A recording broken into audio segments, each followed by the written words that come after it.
Fact जो आनंद गवली जी का सवाल था, तो इसमें कुछ नहीं, बस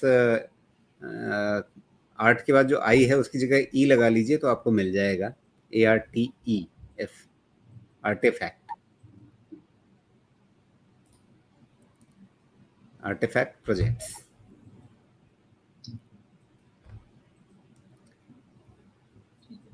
आपने 45 पे लिया है इनका कहना है जी, तो ये ठीक भी है, अच्छे फायदे में है। अच्छे फायदे में और बहुत अच्छे जगह लिया है। जी तो ये बहुत अच्छी बात है कि हमको ये भी एग्जांपल देने को मिल रहा है कि आपने बहुत अच्छे जगह खरीदा है। जी, जैसे कि इन्होंने मतलब कहा जाए कि एक तरह से ब्रेकआउट पॉइंट, जहाँ पर ब्रेकआउट पिछला कंफर्म हुआ, लगभग वहाँ पे इन्होंने खरीदा है। हम्म, या ये करीब भी हो सकता है कि गिरते समय में इन्होंने खरीदा हो, टाइम तो नहीं पता, लेकिन कुल मिलाकर के अगर इस अच्छे समय के जगह चार्ट। खरीदा है तो हाँ मैं बेनिफिट ऑफ डाउट देते हुए तारीफ ही करना चाहूँगा। जी, ज़रूर। और हाँ, जो इसमें लिक्विडिटी का सिचुएशन है, थोड़ा-सा केयरफुल रहिएगा बिकॉज़ इसमें कुछ जी चीज़ें विथ डाउट देखना पड़ रहा है। इसलिए आपने भले ही 45 पे खरीदा है, आई थिंक 50 के नीचे होल्ड नहीं करना चाहिए।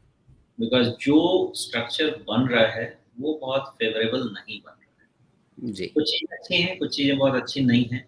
अगर 50 रह जाता है, तो चीज़ें बहुत अच्छी हो सकती हैं। नहीं तो दिक्कत है। जी। अच्छा, अब इसके पिछले चार्ट को देखते हुए जिस तरह की कंपनी है, मुझे लग रहा था कि इसमें कभी न कभी सर्किट के खेल तो रहे होंगे, लेकिन वो खेल पहले होता था। हाल में वो सर्किट वाला खेल तो नहीं है, लेकिन वॉल्यूम की ओर आपने सही इशारा किया कि वॉल्यूम इसमें बहुत हल्का रहता है। और खुद कंपनी भी कितनी है, मतलब बढ़ने के बाद भी नीचे 30 से बढ़ के अभी 56-60 तक पहुंचने के बाद भी ये 40 करोड़ रुपए मार्केट कैप की कंपनी है। मतलब इसको शायद बीएसई में नहीं होना चाहिए, बीएसई एसएमई एक्सचेंज में होना चाहिए था।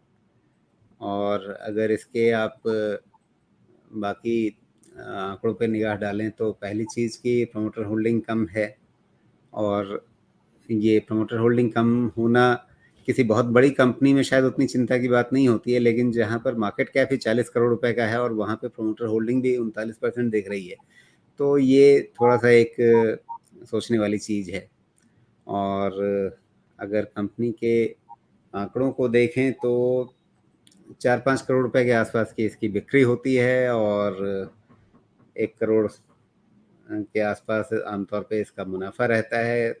पिछली बार इसका मुनाफा ज़रूर काफ़ी तेज़ बढ़ा है। सीधे 1 करोड़ से कम था, वो सीधे अगर क्वार्टर ऑन क्वार्टर देखें तो 2.25 करोड़ से ज़्यादा हो गया है। तो कुछ शायद कहीं पर इनका क्योंकि मार्जिन बहुत नहीं बदला है, तो मार्जिन तो घटा ही है क्वार्टर ऑन क्वार्टर, तो फिर कोई और चक्कर होगा जिसके चलते ये मुनाफा एकदम से बढ़ा हुआ नज़र आया होगा। लेकिन कुल मिलाकर के ये कि फंडामेंटली इसमें कोई ऐसा तो खेल नहीं दिख रहा है जिसके चलते बहुत आशा की जाए, तो फिर मतलब जो पैसा मिल रहा है उसे किस्मत का पैसा समझा जाए। नहीं, नहीं 20-40 करोड़ की कंपनी में अपॉर्चुनिटी बहुत होते हैं, लेकिन उनको समझने के लिए सिर्फ फाइनेंशियल से नहीं समझ सकते। उसके लिए उनके 3-4-5 साल के एनुअल रिपोर्ट को अच्छे से समझना पड़ेगा। तो ऐसे में कभी-कभी जैकपॉट लगता है। लेकिन यहाँ पे इतना ये बहुत मेरे ख्याल से थोड़ा सुपरफिशियल नंबर हो जाएगा इतनी छोटी कंपनी के लिए।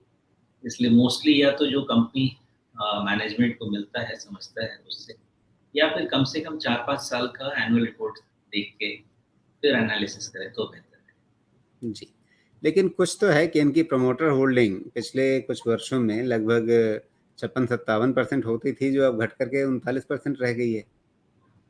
तो इसमें ऐसी थोड़ा कंपनी की। हो सकता है बिकॉज़ जी पब्लिक शेयर होल्डिंग में भी बड़े-बड़े होल्डिंग्स हैं। इसलिए इतना जी स्ट्रेट फॉरवर्ड इसका आंसर नहीं है मेरे हिसाब से। ये क्लोज़ली हेल्ड ही है। ये पब्लिक होल्डिंग इसमें बहुत ज़्यादा नहीं है। इसमें विया होल्डिंग है, जहाँ तक मुझे समझ में आ रहा है। बाकी बिज़नेस को बढ़ाने के लिए पैसा रेज़ भी किया जाता है, तो उसके लिए भी थोड़े बहुत लिक्विडेशंस हो सकते हैं।